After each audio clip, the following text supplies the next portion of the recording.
Sometimes the most powerful weapon isn't a gun or a bomb. Sometimes it's a 23-year-old woman, with calloused hands and eyes that have seen too much. In 1943, in a forgotten corner of Eastern Europe, what started as a routine prisoner transport would become the day an entire battalion learned that courage doesn't always wear a uniform. This is the story of how one woman's refusal to break didn't just save lives, it rewrote the rules of war itself.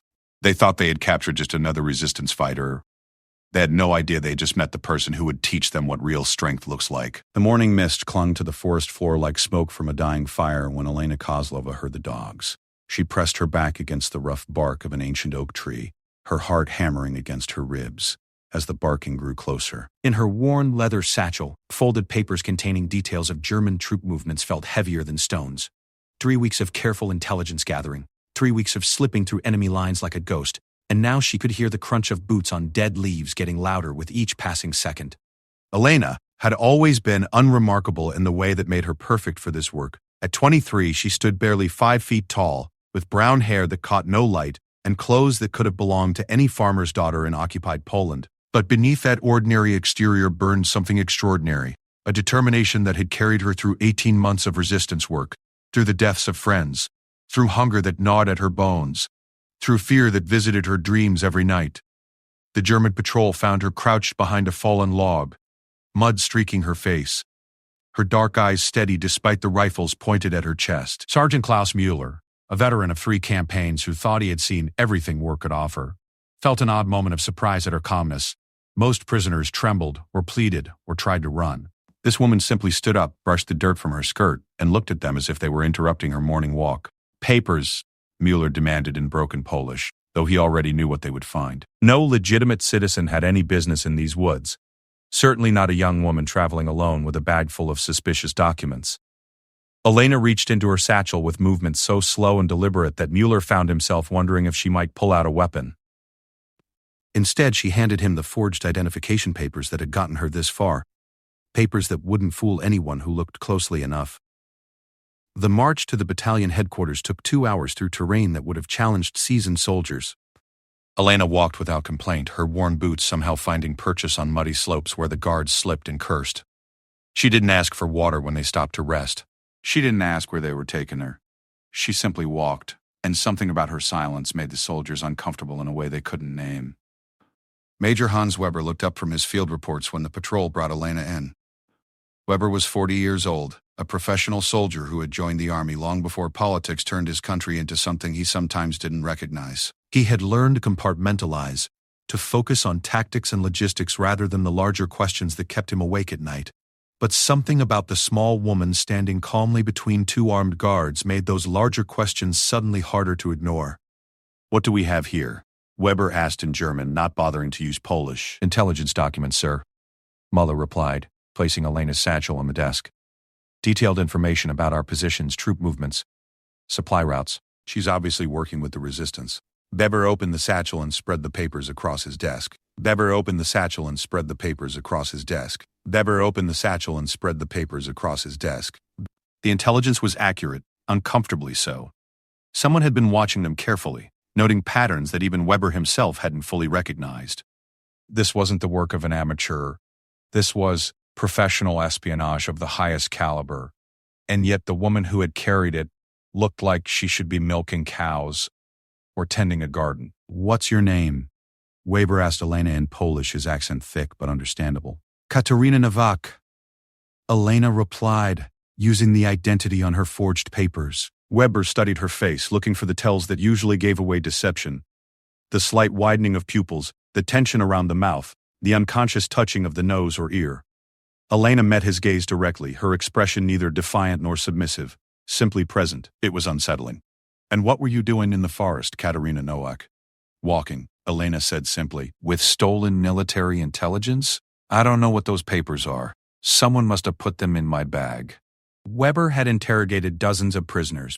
He knew the patterns of lies, the escalating desperation as stories fell apart under questioning. But Elena delivered her obviously false explanation with the same calm certainty she might use to describe the weather. She wasn't trying to convince him she was innocent. She was simply going through the motions of interrogation as if it were a dance whose steps she had memorized. The major ordered Elena confined in the small stone building they used as a temporary prison. It had once been a storage shed for farm equipment, with thick walls and a single barred window too small for even her slight frame to squeeze through. As the soldiers locked her inside, Elena surveyed her surroundings with the practical eye of someone who had been expecting this moment for months. Night fell with the sudden finality of autumn, and Weber found himself walking past the makeshift prison more often than his duties required. Through the small window he could see Elena sitting perfectly still on the rough wooden bench, her hands folded in her lap, staring at something only she could see. She wasn't pacing or testing the bars or doing any of the things prisoners typically did. She was simply waiting with the patience of someone who understood that some things couldn't be hurried. Private Josef Richter, barely 19 and still homesick for his mother's cooking, drew guard duty that first night. He had been ordered to check on the prisoner every hour, but found himself lingering near the window far longer than necessary. There was something about the woman's stillness that reminded him of his grandmother, who used to sit just like that while knitting scarves for soldiers she would never meet. The thought made him uncomfortable in ways he couldn't explain. At midnight, Richter heard Elena speaking quietly. He moved closer to the window, expecting to find her talking to herself or praying, but realized she was singing instead. The melody was hauntingly beautiful, a lullaby in Polish that seemed to carry the weight of centuries. Her voice was soft but clear, and it seemed to fill not just the small stone room but the entire forest around them. Other soldiers began to gather, drawn by the sound despite themselves. Sergeant Mueller arrived to chase them away, but found himself standing frozen, as Elena's voice wove through the darkness. The song told the story of a mother waiting for her son to return from war, of harvests that came and went while empty chairs waited at dinner tables, of hope that refused to die even when all reason for it had vanished. When the song ended, the silence that followed felt different from the silence that had come before. It was heavier, more complex, charged with questions that none of the soldiers wanted to ask. Mueller barked orders for everyone to return to their posts, but the melody lingered in their minds long after Elena's voice had faded. Weber lay awake in his tent that night, staring at the canvas ceiling and thinking about the woman in the stone room. He had fought in Poland, in France, in North Africa. He had seen courage in many forms, the desperate bravery of cornered men, the cold professionalism of elite units, the wild recklessness of soldiers with nothing left to lose. But Elena's calm acceptance was something different entirely, something he lacked words to describe. The next morning brought orders from divisional headquarters. The battalion would be moving out within 48 hours, advancing toward the front lines where Soviet forces were massing for a major offensive. Weber had been dreading this moment for weeks. His men were tired, their equipment was showing wear, and intelligence suggested they would be outnumbered 3-1 when the fighting began. Elena's intelligence documents suddenly took on new significance. If the resistance had been tracking German positions this accurately, they were certainly passing information to Soviet commanders. Every detail in those papers could potentially save enemy lives and cost German ones. Weber knew his duty was clear: extract whatever additional information Elena possessed, by whatever means necessary. But when he entered the makeshift prison that morning, Elena looked at him with those steady dark eyes, and Weber felt the familiar weight of compartmentalization growing heavier on his shoulders.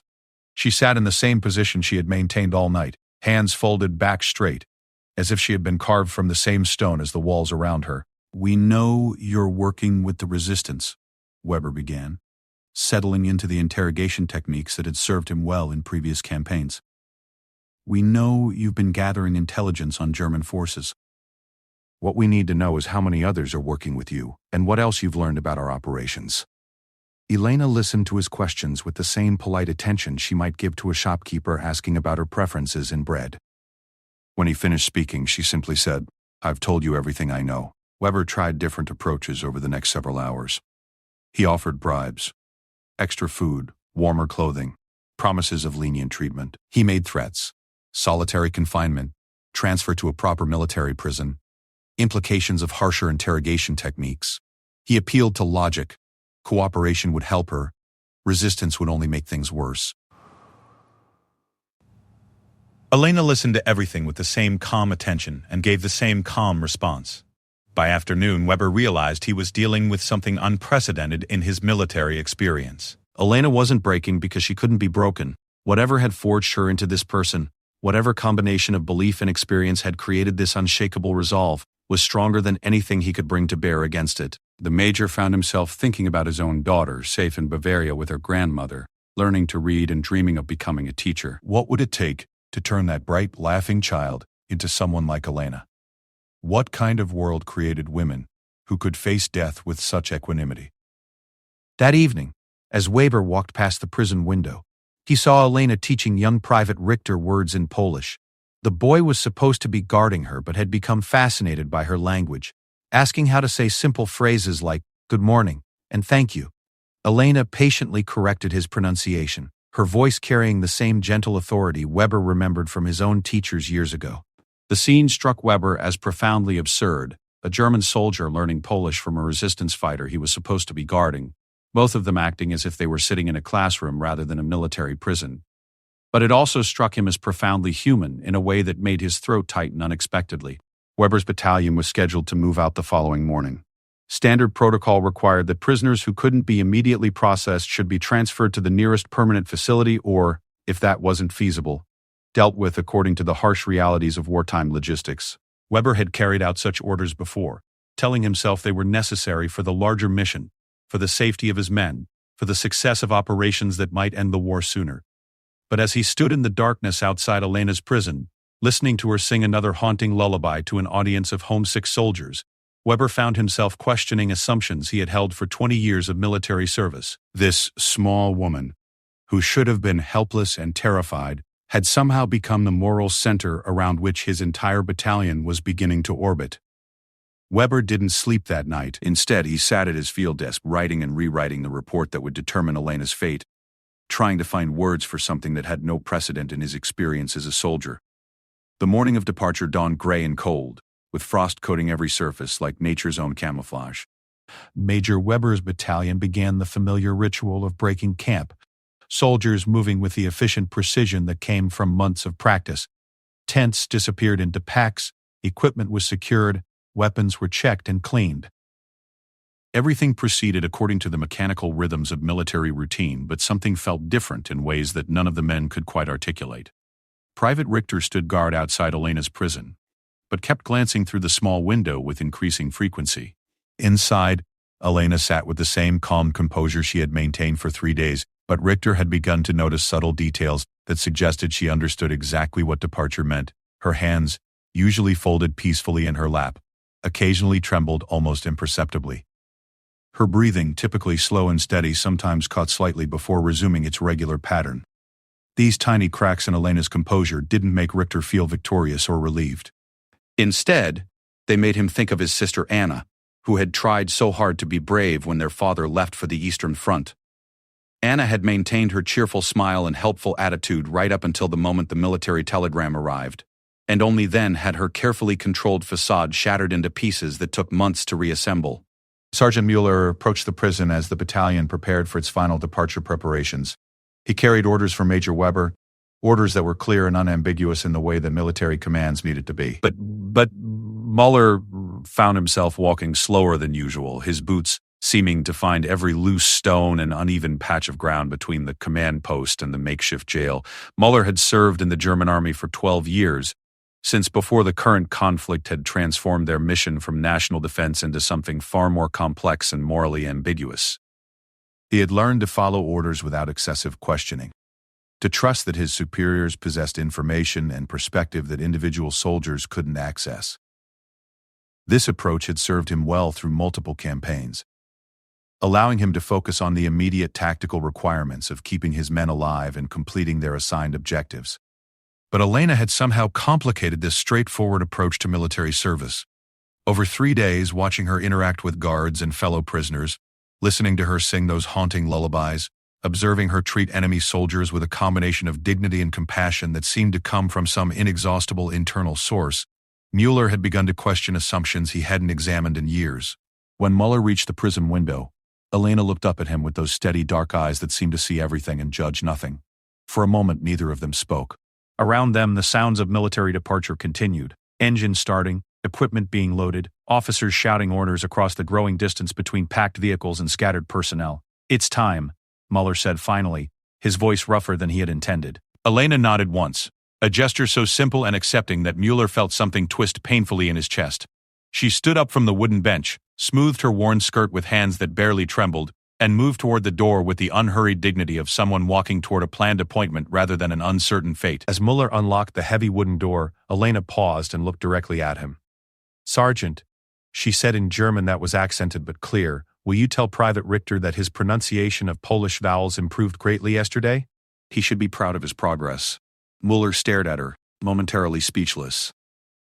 In 3 days of interrogation and imprisonment, facing an uncertain future that could include transfer to a concentration camp or immediate execution, Elena was concerned about giving encouragement to a teenage soldier who had been trying to learn her language. The gesture was so fundamentally human, so divorced from the strategic calculations that typically govern wartime interactions, that Muller felt his carefully constructed emotional barriers beginning to crack.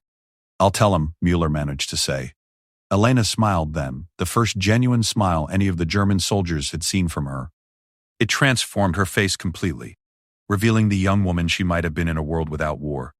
The teacher or mother or friend she could have become if different choices by different leaders had shaped different circumstances. Major Weber stood beside his command vehicle, reviewing maps and supply lists, and the dozen other details that required his attention before the battalion could move out. But his eyes kept drifting toward the stone building where Elena waited, and his mind kept returning to the report he had written and rewritten throughout the sleepless night. Military protocol was clear regarding the disposition of captured resistance fighters, especially those carrying intelligence documents of obvious strategic value. The rules had been established by people who understood the larger strategic picture, who possessed information about enemy capabilities and intentions that field commanders couldn't access. Weber had always trusted these protocols, had always assumed that individual moral qualms were less important than the broader mission requirements that justified them. But Elena had somehow forced Weber to confront the human cost of these abstract strategic calculations. Her quiet dignity, her refusal to hate her captors even as they prepared to destroy her, her ability to find moments of genuine human connection even in the depths of her imprisonment, had transformed her from a strategic problem into a moral crisis that kept Weber awake at night. Young Private Richter approached his commanding officer with the hesitant uncertainty of a soldier who wasn't sure if he was about to commit insubordination.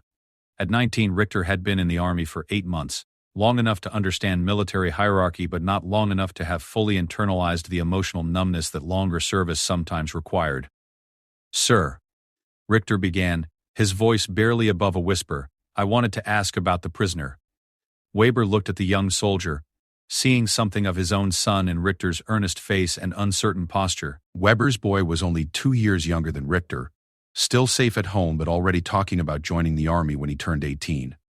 The thought of his son facing the moral complexities that were currently tearing Richter apart made Weber's stomach clench with protective fear. "What about her, Private?" "Sir, she's been teaching me Polish. Not military information or anything strategic, just basic words and phrases." She seems like Richter struggled to find language for something he couldn't quite define.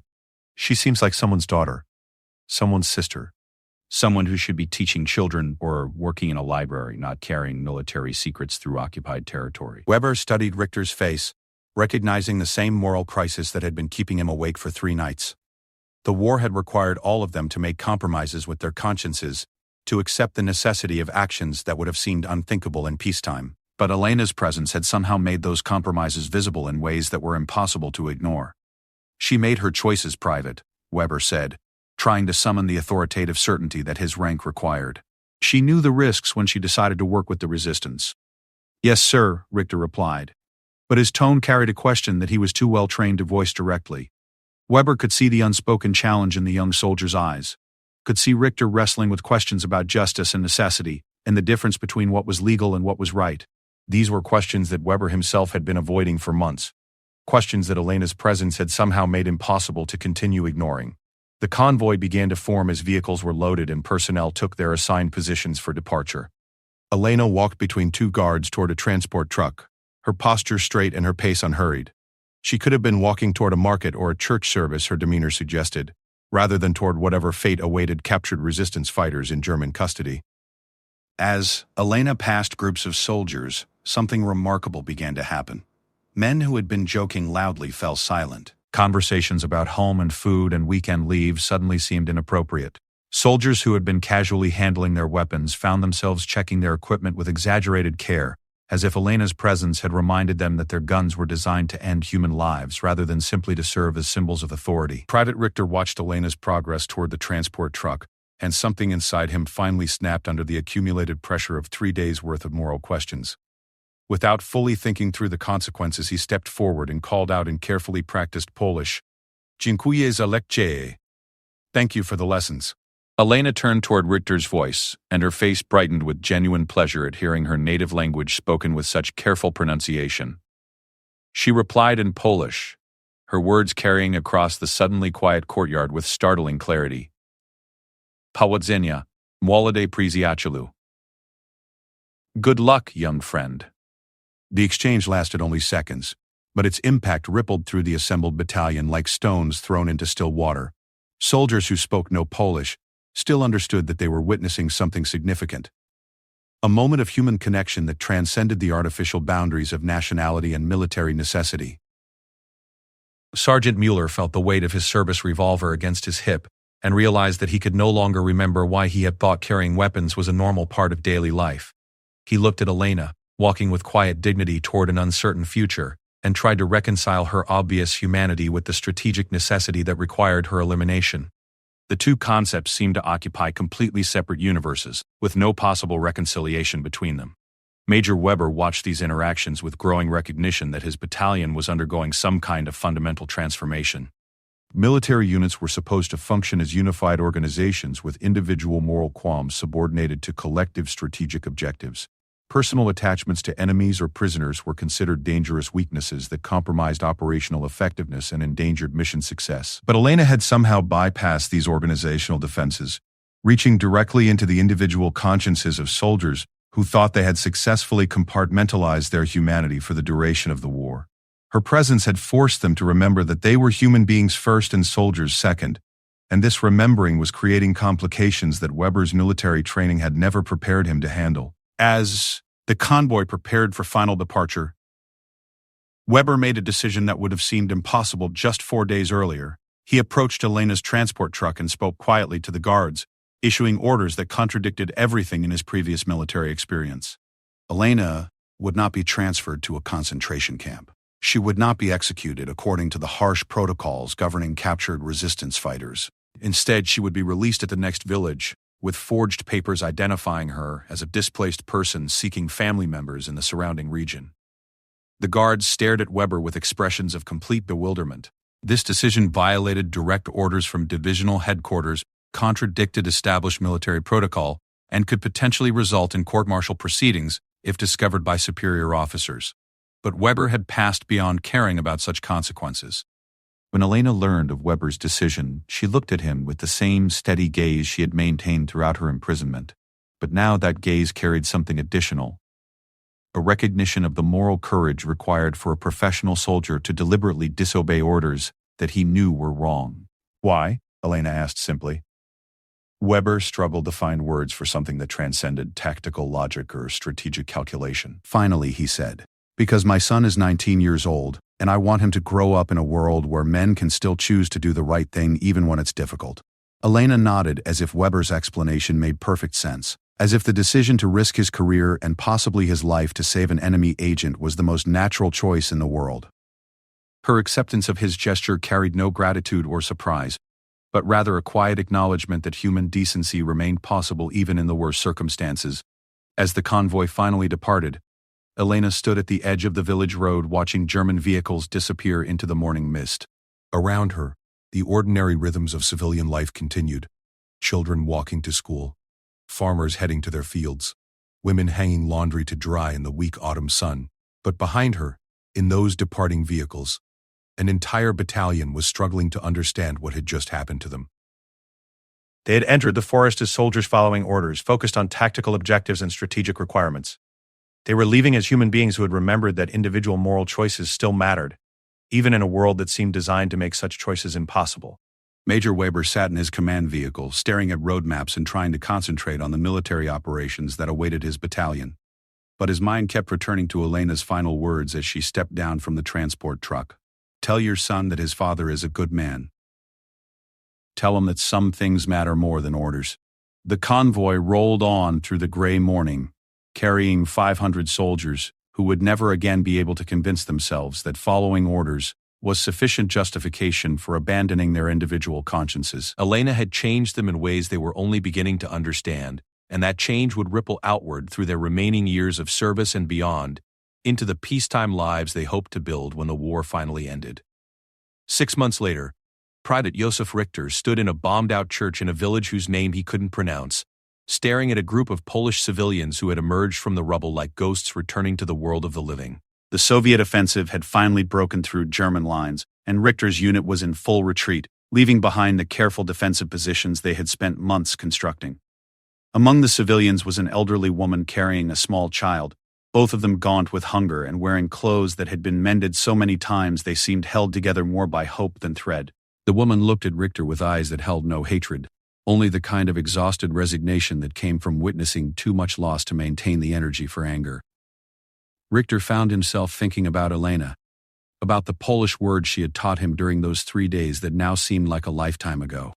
Without consciously deciding to do so, he approached the old woman and spoke the phrase Elena had made him practice dozens of times.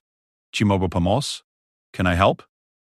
The woman's face transformed with surprise at hearing her native language spoken by a German soldier with careful pronunciation and genuine concern. For a moment, the artificial boundaries of nationality and military necessity seemed to dissolve, replaced by the simpler recognition of one human being offering assistance to another. Richter used his remaining emergency rations to feed the child, sharing the chocolate bar his mother had sent from home, and watching the little boy's face light up with a joy that seemed miraculous given the devastation surrounding them. As he divided his food among the small group of survivors, Richter realized that Elena had taught him something far more valuable than Polish vocabulary. She had shown him how to maintain his humanity even in circumstances designed to destroy it.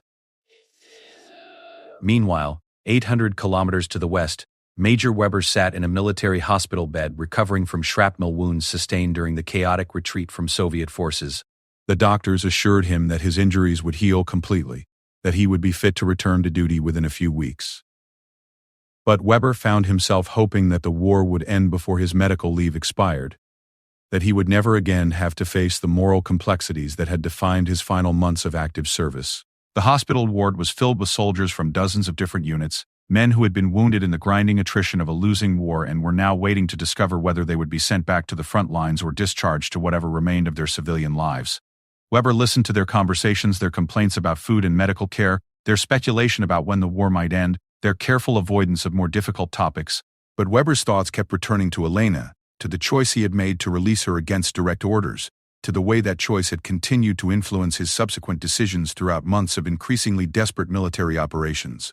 During the retreat, when his superiors had ordered him to execute captured Soviet soldiers, Weber had found ways to delay or misinterpret those orders. When civilian populations had fled their villages ahead of advancing armies, Weber had used his authority to provide them with food and medical supplies that were supposed to be reserved for military personnel. Each of these decisions had seemed to flow naturally from the precedent Elena had established, as if her 3 days of imprisonment had fundamentally altered Weber's understanding of what it meant to be a soldier.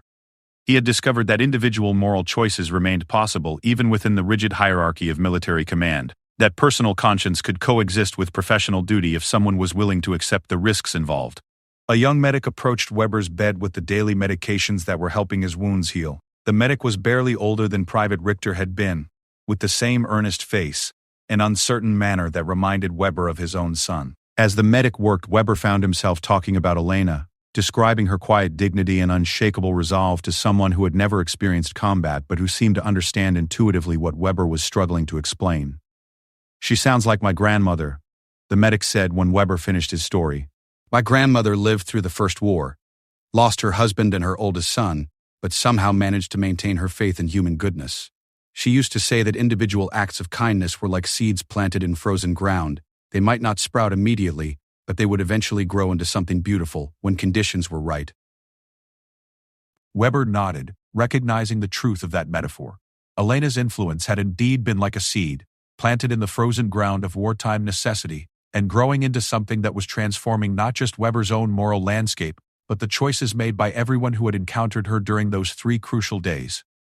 Back in the Polish forest where Elena had first been captured, Sergeant Mueller was leading a patrol of increasingly desperate soldiers through terrain that had become far more dangerous since Soviet forces had advanced into the region. The original defensive positions had been abandoned weeks earlier, and German units were now fighting a series of delaying actions designed to slow the enemy advance rather than halt it entirely. Mueller's patrol discovered a farmhouse that showed signs of recent occupation by resistance fighters, scattered documents, abandoned equipment, signs of hasty departure that suggested the occupants had received advance warning of the German approach. Standard operating procedure required Mueller to search the surrounding area for additional intelligence, to question any civilians who might have information about resistance activities, and to take whatever measures were necessary to prevent the house from being used again as a base of operations. But as Mueller stood in the modest kitchen looking at family photographs on the walls and children's drawings stuck to a wooden cabinet with pins made from thorns, he found himself thinking about Elena's calm acceptance of her imprisonment, her refusal to hate her captors even when facing possible execution. The farmhouse felt like a home rather than a military target, filled with evidence of the ordinary human lives that continued even in the midst of extraordinary circumstances.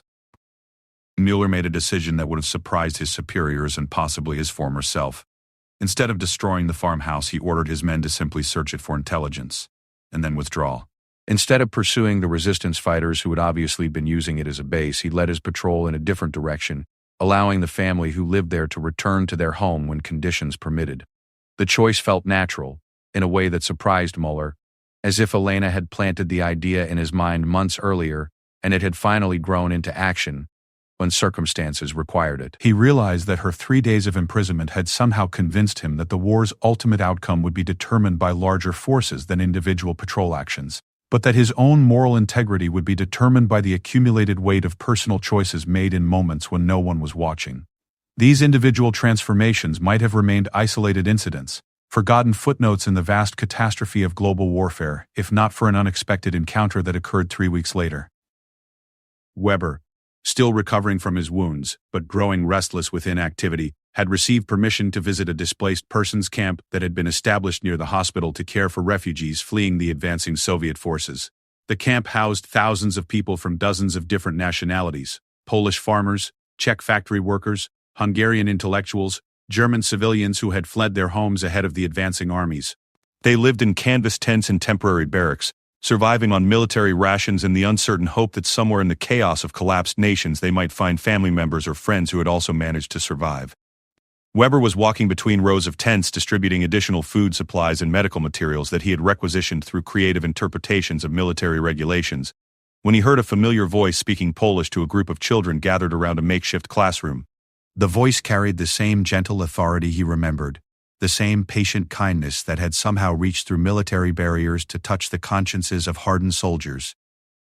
Elena stood at the center of the children, using a piece of charcoal to write Polish letters on a board made from a flattened cardboard box. She wore different clothes now, a simple dress that someone in the camp had given her, shoes that were worn but clean. But her posture and expression were exactly as Weber remembered them. She was teaching the children to read, helping them maintain connections to their language and culture even in the midst of displacement and uncertainty. When Elena looked up and saw Weber approaching, her face showed no surprise, as if she had been expecting this encounter for months.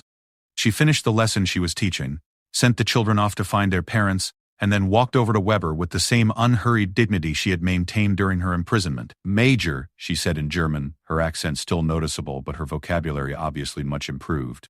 "You look well. Your wounds have healed?" Weber nodded, momentarily speechless at finding Elena alive and apparently thriving in circumstances that might have broken other people. "Your German has improved," he managed to say.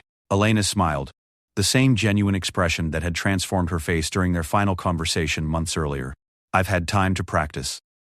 The camp has many German speakers, refugees, medical personnel, administrative staff. Languages are useful tools for building bridges between different groups of people. They walked together toward the edge of the camp, past tents and temporary buildings that housed the human debris of a collapsing war. Weber found himself describing the changes that had occurred within his battalion after Elena's release, the individual moral transformations that had rippled outward through dozens of soldiers who had encountered her during those 3 crucial days. Elena listened with the same attentive patience she had shown during her interrogation, but now that patience seemed focused on understanding, rather than enduring. When Weber finished his account, she was quiet for a long moment, as if processing implications that extended far beyond their personal interaction.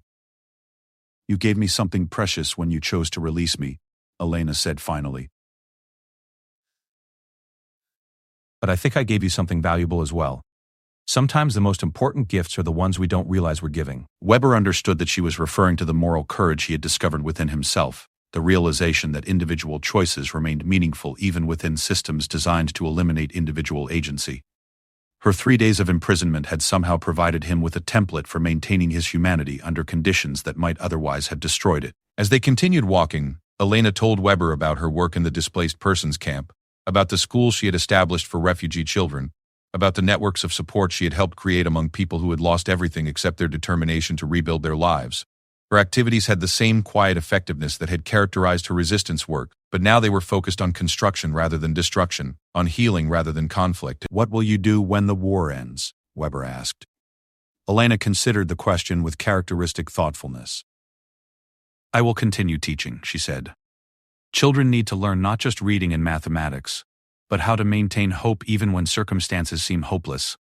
How to treat other people with dignity even when they belong to different nations or speak different languages. These are perhaps the most important lessons of all." Weber realized that Elena was describing exactly what she had taught his battalion during her brief imprisonment: how to remain human even in dehumanizing circumstances, how to make moral choices even when following orders would be easier, how to recognize the fundamental humanity of people who were supposed to be enemies.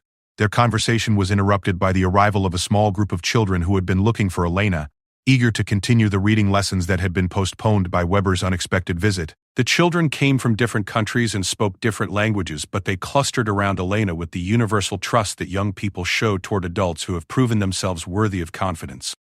Weber watched Elena resume her teaching, explaining Polish grammar to a Hungarian boy, and helping a German girl practice pronunciation of unfamiliar sounds. The scene reminded him powerfully of his first sight of her teaching Polish words to Private Richter. But now the context was cooperation rather than imprisonment, learning rather than survival.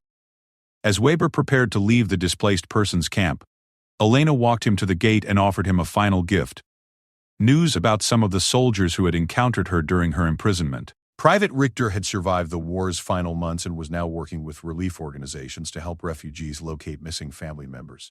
Sergeant Mueller had been wounded but was recovering, and had written to Elena describing his plans to become a teacher when he returned to civilian life. "They remembered what you taught them," Weber said.